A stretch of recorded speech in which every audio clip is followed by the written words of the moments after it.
Welcome to the Laugh Support Podcast, brought to you by the Hot Breath Comedy Network. I'm your host, June Colson, here with my fellow co-host, Michele VanDusen. What is Laugh Support? Why, thanks for asking. It's a couple of clean comedians offering a supportive and positive environment for the comedy community. We talk about our highs and our lows and some traumatizing shows. So get ready, get set, let's go. And hey, Michele, why don't you tell them who's on the show?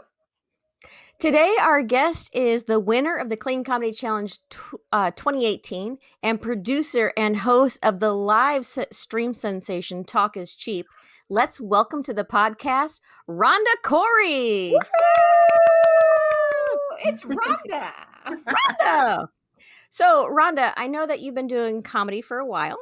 So, when you first went on stage, I really want to know, was there anyone around to kind of help you, guide you through what you should do?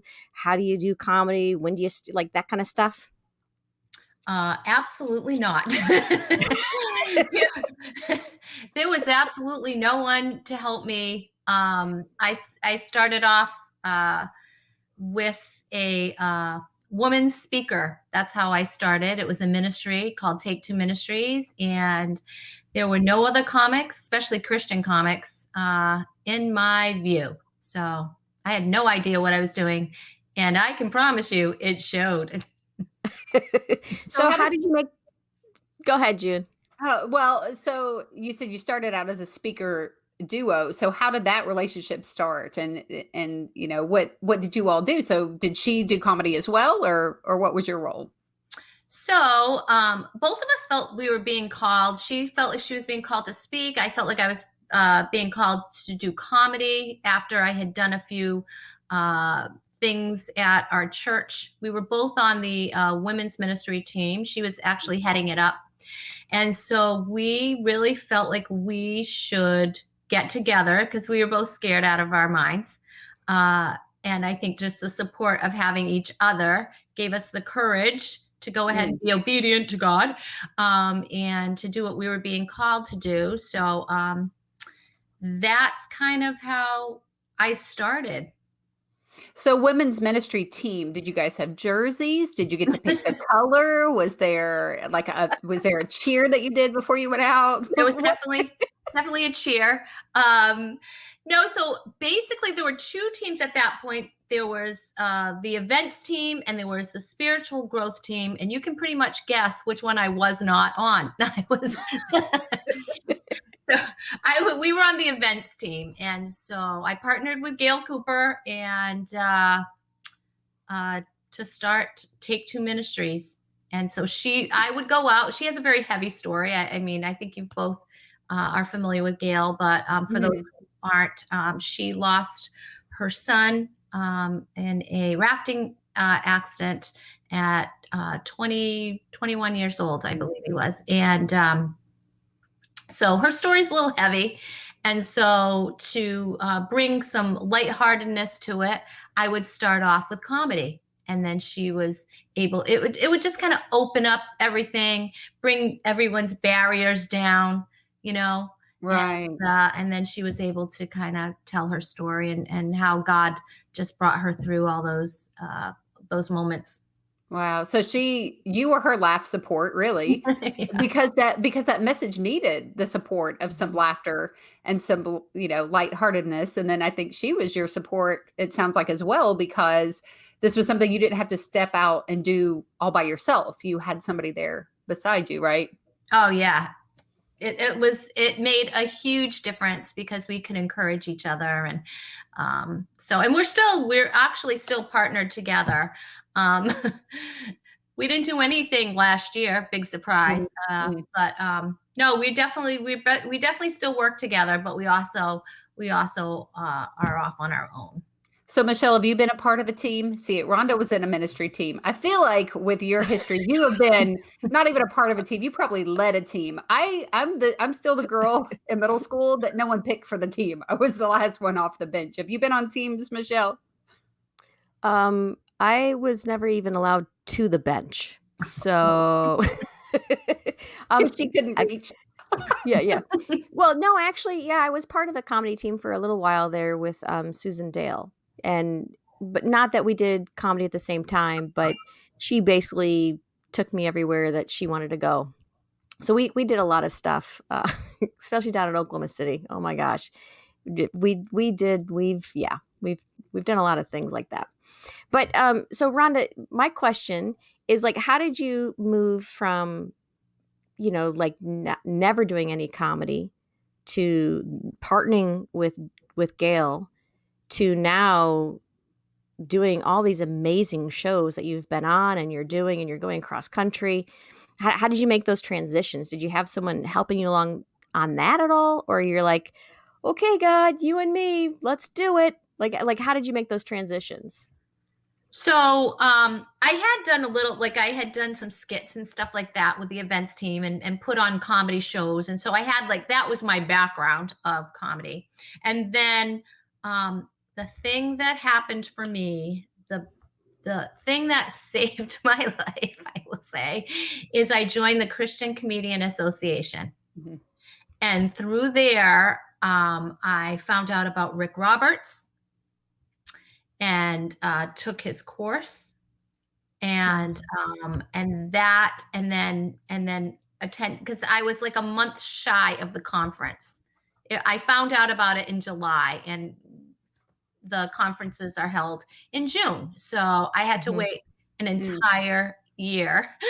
But Oh. in that year, it just kind of prepped me and got me ready, and I made connections that way with Rick Roberts and just listening and looking at who was, posting things. And so that's what helped. I remember hearing, Rhonda, I remember hearing your interview with Rick Roberts on the School of Laughs. Mm. And it was after you had won the Clean Comedy Challenge. And I believe I had met you at SheCon. Mhm. Then, so I knew you, but you and I weren't like really close friends or anything. We knew of each other and were friendly with each other. But I remember walking in my neighborhood one day and listening to the interview that you were giving to Rick afterwards and thinking about like your process and all the things that you did. And how much time you had been in comedy and those kind of things. And there was so much that I could relate to. I'm like, she's obviously a woman. I'm a woman. I felt like we were similar in age. We were, entering this in ministry as well. And then hearing this interview, I really I feel like looking back now and hearing you talk is I followed a little bit in your footsteps Mhm. because I was like, oh, I'm going to, I was interested in taking Rick's classes. But then after hearing the process, I actually started the same process and I was like, okay, I'm going to take everything that he has. And then eventually my story was, a similar win, a different city. But by listening to you and the things that you did, you probably didn't know it, but you were actually my laugh support at that time, as I Wow. was listening to your journey. So yeah, what are you thinking, Michelle? You're giggling. I see ya. I'm just like, wow, I'm in the presence of two winners. So thank you. We should have our trophies, just, Yes, you should have them right here. Well, Michelle was a big, Michelle was my roommate. I don't know if I'm getting ahead of things, but Yes, Michelle was yes. actually my roommate, and Michelle was the one. The first year, I was like, I really I wanna step up and just, I talked to Michelle about going to the Clean Comedy Challenge because I was like, I don't know if this is for me. You should do it. You should do it. I'm like, I Mhm. don't know. And then that was it. And so the first year I went, we connected, and we have been connected ever since because we shared a room. That was a great hotel. I mean, Yeah. anything that could go wrong with a hotel room did. But then when they upgraded us for free, right? Is this the hotel? Yeah. And it was great because we got our own rooms. Like we didn't have to like share a room. We had our own rooms. We had like a Bathroom. living space, our own bathrooms. It was Nice. amazing. And it was fantastic because Rhonda could get up in the middle of the night and close my door so she wouldn't have to hear me snoring. I had double doors. I had like a whole big section in between us. So that was good. It was That very important. But you guys still chose to room together at the Texas when we were in Wiley, Texas at the CCA, right? You roomed together then. I remember this because I came with my family and we rented a car, but it was my husband and my son. So they would get up and they would just take off. And Michele had a car there. Yeah. And so we were both up early and ready to go. And Michele would be like, get in the car. Rhonda's going to be like 2 more hours. Fixing her hair. She's fixing her hair. It's a project, June. This doesn't all just happen. Well, thanks to your hair, I had a ride everywhere I needed to go because, it was going to be a while until Rhonda needed to. But Take the village. So early on, as you, I'm sorry, I'm hearing an echo. Are you all hearing that? No. Okay, good. It's just me. I just like to hear myself speak so much that I do it twice. Maybe I should have said it twice. I don't know. So early on, do you remember the first comedian that maybe offered some advice to you or gave you your first, said, hey, why don't you open for me or allowed you to feature? Like, do you remember some of the first people that stepped up and gave you opportunities that you didn't have previous to that? So Rick Roberts was a huge influence in my life, as you know, because of I learned how to write. I learned how to write. What they did there. That's hilarious. And I also did some coaching with him as well. So, he was definitely someone that was a huge influence. And Lisa Mills was a huge influence in my life as well. She took the time and we'd spend time on the phone together and we'd go through my material and she'd help me, punching it up that was she was a huge help, Kay Dodd. And just, I think when I think of like people that are just really helped me, I have to Lisa Mills was a huge influence. Yeah. And I listened to a lot of podcasts or anything that I could listen to. I would just try to absorb anything I could. I know that was me absorbing. Thank you. I did sound effects as well. People don't know the talent that's stored inside this body. It's unbelievable. It's all coming out now. But I really tried to be a sponge and just anything I could hear, and learn from, I tried to do that. However, I know this hasn't come up yet, it might, but as far as like advice that someone's has given me, that's really helped, it would have been Lisa, because here you are, when you're young in comedy, you're hearing a lot of different voices and a lot of different people have a lot of different writing styles and the way they go on stage and things that they do before and things, how they prepare and there's a lot of great ideas, but there's a lot of ideas coming at you all at once. And so something that she said one time really, really helped. She said, take the meat and leave the bones. Mm-hmm.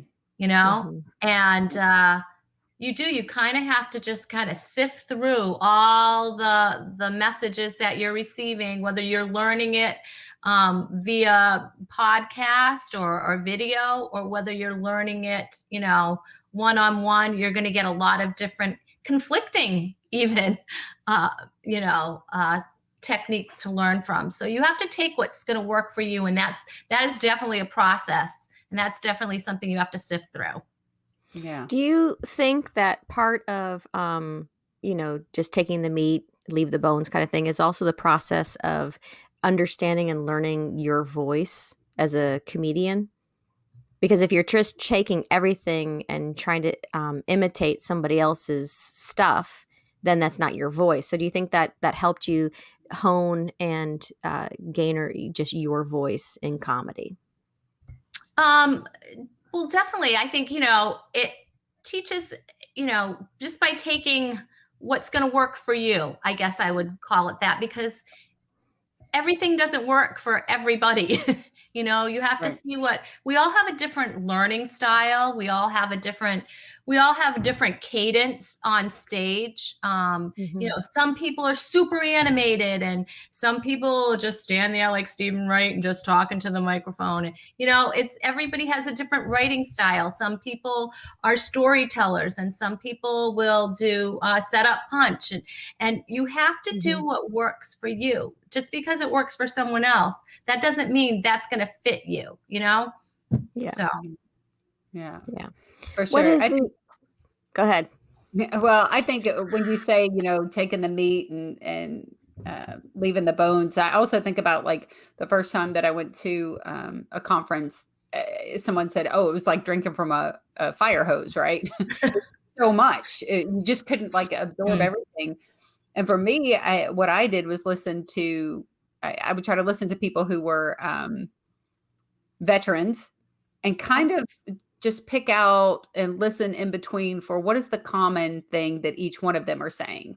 Because the beautiful part about conferences like that is that you do see the different personalities, you see the different writing styles, you see that this person leaves the mic in and just stands there and talks. And you see somebody else who's like Joey ILO, who, you know, may do a backflip or just fall off the stage for, you know, dramatic effect. Right. But I would listen to like the little pieces of, okay, almost everyone though is saying, do this or don't do that. You know, there's certain things that they would tell you not to do. Well, one of the things they were saying at the time was don't do outdoor shows. It's not possible. And now everybody's like, how do we do it? How do we do an outdoor show? We need to do. Yeah.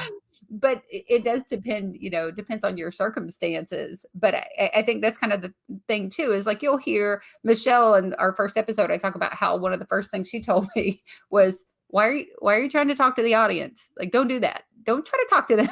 You're not ready to talk to them. You don't know how to respond to it. Because it was basically because I had written a joke where I invited the audience to say something to me. And you were asking them a question. It wasn't that you were talking. You were like, "Hey, what about this?" It was like, no, don't ask them a question. Don't do it. She said, just tell them, right? But that was early on. Now, in certain circumstances, I would be comfortable, you know, saying something to the audience, but beforehand. So there's no hard, fast rule on everything. And I love like you and I, Michele, all three of us, we have totally different styles on stage. Yeah. It's totally different. And when people say, well, how do you write comedy? Or how do you, you know, that's exactly it. How do you do it? Right.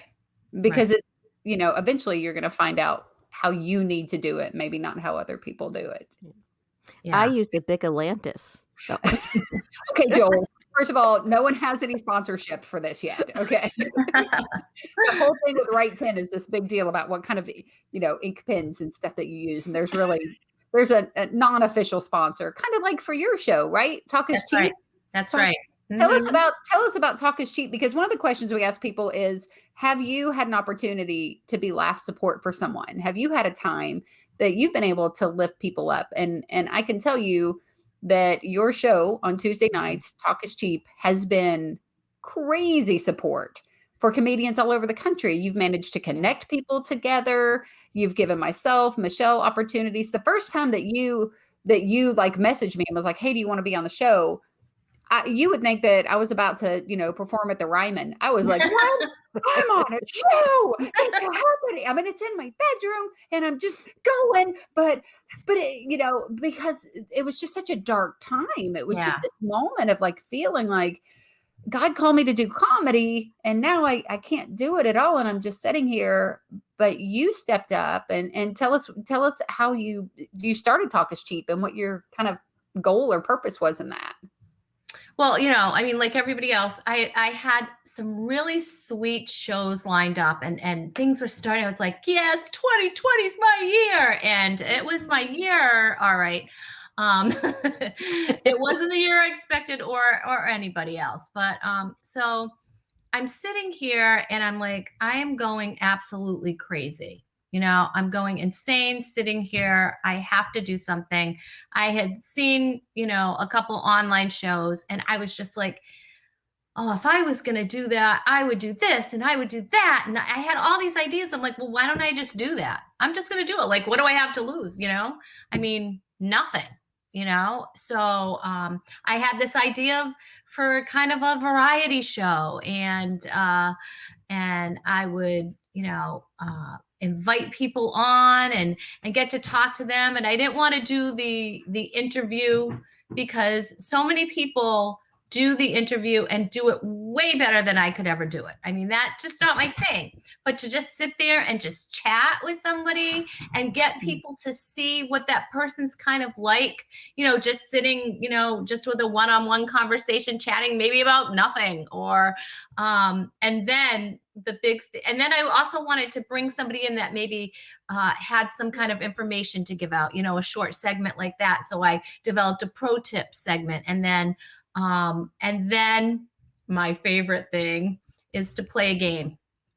And so I get to be creative with that. So I get to think of all kinds of different kinds of games. I really do try to make sure I tailor it to whoever's on. Mm-hmm. So I'm not going to have, the 60s and 70s sitcoms for somebody who's 24 years old. You know what I mean? Yes. That wouldn't be very fun now, would it? So I get to be creative like that and do different games. And of course now, we know I have incorporated the scorekeeper, which is an integral part of the game, the game show. And we have the Chewy cam, which I get to show my dogs. My dog sits next to me. He's sitting next to me right now. Because of COVID, he thinks that he needs to be with me every single second, and I should be like waiting on him, however he sees fit. So I had to incorporate him in the show. I'm like, why not? Let's have the Chewy cam. So it was something that I wanted to put on the internet. That was something that was fun, and it wasn't political, and it wasn't about COVID. It was just somebody could watch for an hour and just meet some of my hilarious friends and just have fun for an hour, not have to worry about what's going on in the world. That was my heart. I have to say, I absolutely love the Chewy cam. It's one of my favorite parts of the show, especially to see if he turns. Like, we got to see if he turns. I don't know. It's actually quite fun. You had me on as a guest Mother's Day, and it was really hard this year for me. And so I just have to say thank you for that, because it helped pull me out of a very dark time to be like, hey, Mother's Day, we got to have fun. It's like, okay. So it was very integral time in my life. So thank you very much. Now, because you like playing games, I have a game for you today. Oh no. I wrote one of my favorite words I hear from you, and a number. So I want you to guess, Rhonda, what word do I love hearing the most from you? And the number, just pick a number between 1 and 5. Go ahead. All right. So do I pick the number first? Yeah, pick the number first and then pick the word. 4? No. Oh, good job. It's no, but it's 3. It's a 3. Okay. So close. So you don't win anything today, because we had amazing prizes for you. But sorry, you lost. So close. So close. So why is no? So fill me in. Why is no your favorite thing to hear from her? Okay, so because this is how I motivate Rhonda to write better. I will suggest a tag to one of her jokes or an idea, and it's so bizarre and so out there. She just goes, "No, Michele." No. And then she comes back with, "I'm thinking," and then comes back with this brilliant punchline. So in reality, I think you can kind of say, I've helped Rhonda be who she is. That's pretty amazing. I bet Rhonda could probably guess, though, if you want to win a game, my favorite word that Rhonda says. Yes. It would be, well, should I spell it, or should I spell it the way that I say it? Say it and then spell it. You got it. You got it. I get it, and you got it. Gut. Gut.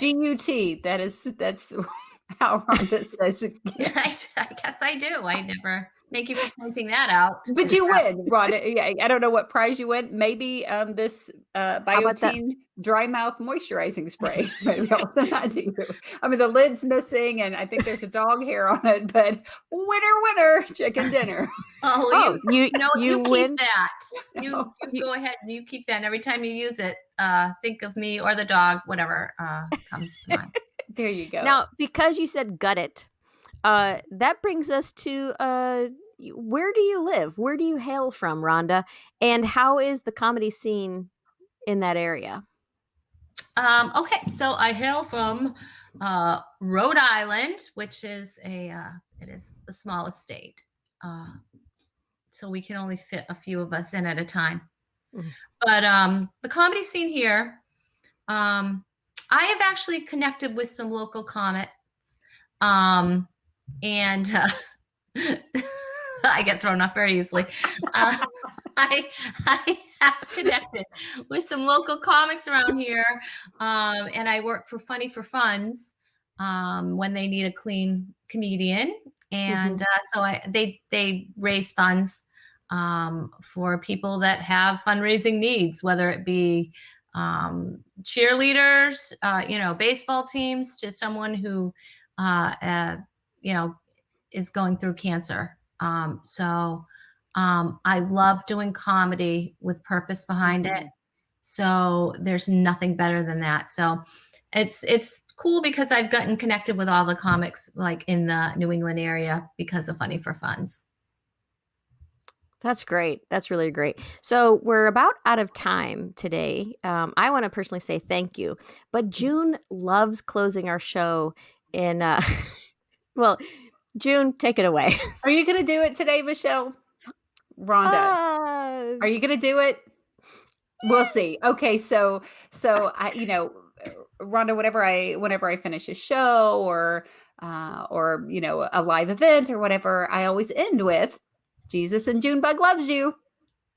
And Rhonda, I hope you don't use the word that you just used with Michele. I want you to say, I get it. I need the get it and not the no. Okay. Here was my idea for Michele. Okay. Tell us what you think. If I say Jesus and Junebug loves you, then Michele says, Lil Michele and the Messiah tell you to take it higher. What do we get with that? What do we get? I get it. Oh, I'd like to hear it. I would love to hear that. Yes. Michele, are you going to do it? Yeah, no, but I have thought about it. And I thought, you know what, how would I want to actually, say something? So I decided I'm going to say, you are loved and you are supported. On laugh support. That's really good. I have one for you, Rhonda. Would you like it? Oh, please. All right. Whenever you end, you can say, Rhonda and the Lord say all aboard. Wow. That's amazing. Okay, if she says it, I'll totally say Little Messiah. Or whatever. You won't even be able to remember. Little Messiah? You're not the Little Messiah. I mean, you think of yourself as so high and mighty, little one. Wow. Jeez, you know what? I think before we get in trouble with the Lord, we're just going to have to let this one go, y'all. This is what we're going to do. Rhonda Corey, thank you so much for joining us on Laugh Support. We love you. We appreciate you. And we're going to end this episode before Michele needs CPR on Laugh Support. God bless. Jesus and Junebug loves you. Oh, my God.